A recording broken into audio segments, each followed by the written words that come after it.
Alright, so before we begin, guys, don't forget to like and subscribe to this channel. I got a lot more content coming out here, guys, and I'm definitely working on a short film right now, and I would love to share with you guys the BTS. I'm doing the Rhodes film contest, so look out for all that stuff. So let's talk why you guys are all here, and that is the Spider-Man Far From Home trailer.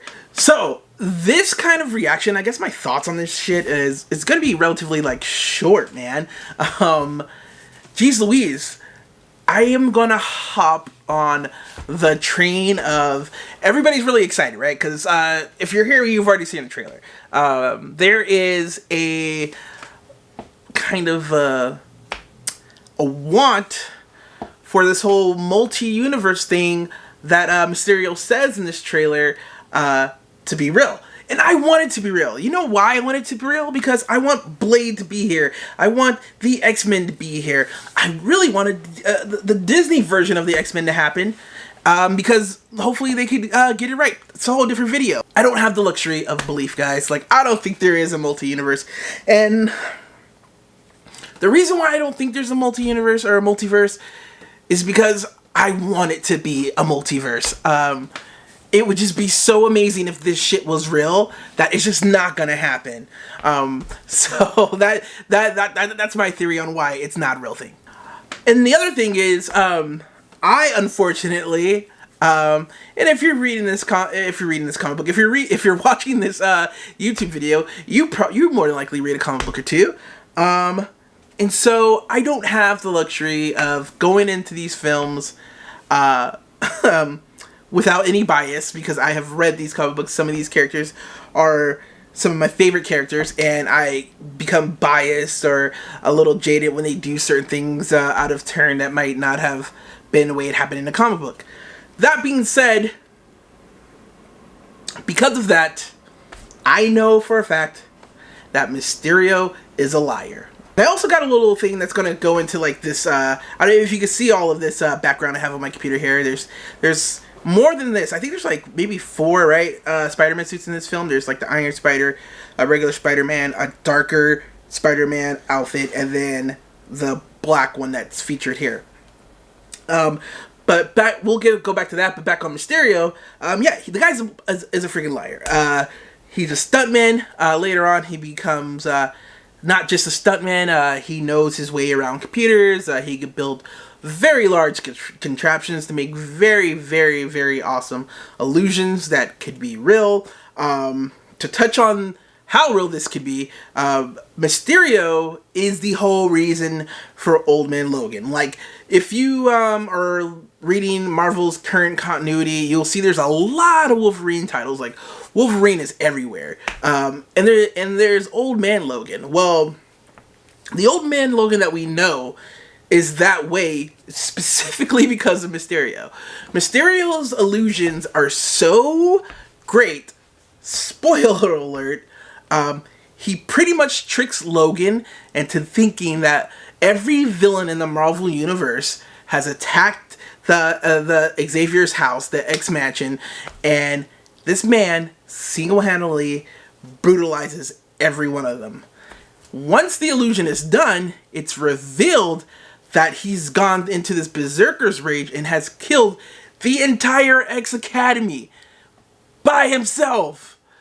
And he can't believe, this is why he swears off ever using his claws again, because he can't believe it. Not only was he tricked by sight, he was tricked by sight, hearing, and smell. Like, he can't believe that he couldn't smell the difference. And that's how great in technology and how great Mysterio's freaking illusions are, is that he could pull this kind of stuff off. Which is why it's not hard for me to believe that he could make these elementals into things. There's actually, like, a scene in the trailer, I think, where Parker has, like, the glasses that Tony has, that Tony uses to see the bottom of, through things and into things.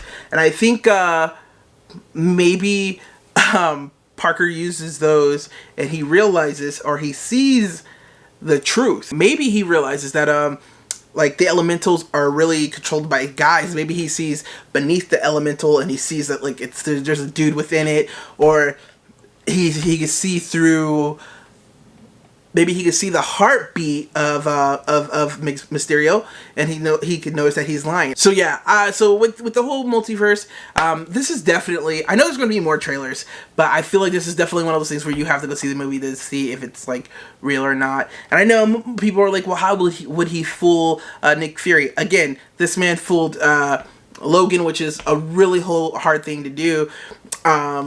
If you don't think so, I suggest you go back and watch the first X-Men movie where Mystique, as a point of reference, where Mystique tried to do this to Logan, and he knew because of the scent was different that it was not Jean, or was it Storm? It's been so long since I've seen that movie. I think it was Storm. And that being said, everybody who would be able to tell the difference or know this is a lie is gone. Thor's gone doing his thing. Captain Marvel's out there doing her thing. Tony is dead. So anybody that's there that would be able to dispute this is gone. So there's the other thing is Parker being pushed into this whole Iron Man thing. I think I've pretty much said this. I don't know if you guys go back and watch my old videos. I said this like from the beginning. They have pretty much prepped you to be comfortable with Parker being the new Iron Man. He got like the AI in his suit that he could talk back to, which is not like a Parker type thing, which it's relatively new. So I feel like with that, they were getting you used to somebody else who talks to a computer like Iron Man talks to Jarvis or Friday. The one thing I do think what we're missing is the Parker genius in the films, which I think this is what this is about. I do think Tony is going to have a lot to do with this film, and I think like the push and what everybody's asking Parker to step up to is being as smart as Tony, and I think that's where you get the scene where Parker's using the holographic version of his armor like Tony would do, and Happy walks in on this moment, and I think this is the moment where Parker accepts his genius, because maybe he's been like pulling back on it, and I think that's what everybody's talking about when it's like it's time to step up, because I think this is why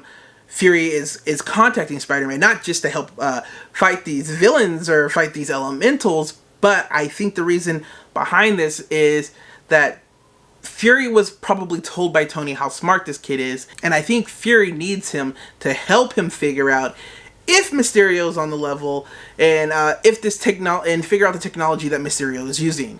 So again, I don't think this is a more of like who's going to be the next Iron Man as far as physical strength or presence. I think this is again who's going to be the next Iron Man as far as intellect and genius, and I think Parker's going to finally like step up and be in that. It also makes more sense, especially again as a comic book reader, as I'm sure all of you guys are. Parker Industries was literally destroying Stark. Stark was going under and Parker was going up, so this would be cool. So it's going to be interesting to see. I do think in that big battle where there's like the elementals that fuse together and they make like this huge monster thing, I do think like Parker, that's where Parker's going to lose his Iron Man's his Iron Spider suit, which would be pretty awesome, because that goes back to something Stan Lee said, and that was the illusion of change, where characters progress and it gives the audience this illusion of change, like something is different, but they always come back to the status quo, which Parker always has to come back to a regular student in a regular suit, doing this crime fighting thing on his own. Alright guys, so thanks again for clicking on this video. Check out more of my other videos. Don't forget to subscribe. Don't forget to like. And as usual guys, thanks for stopping by the Nerd Militia, where we read comic books and do dope shit. I'll talk to you guys later.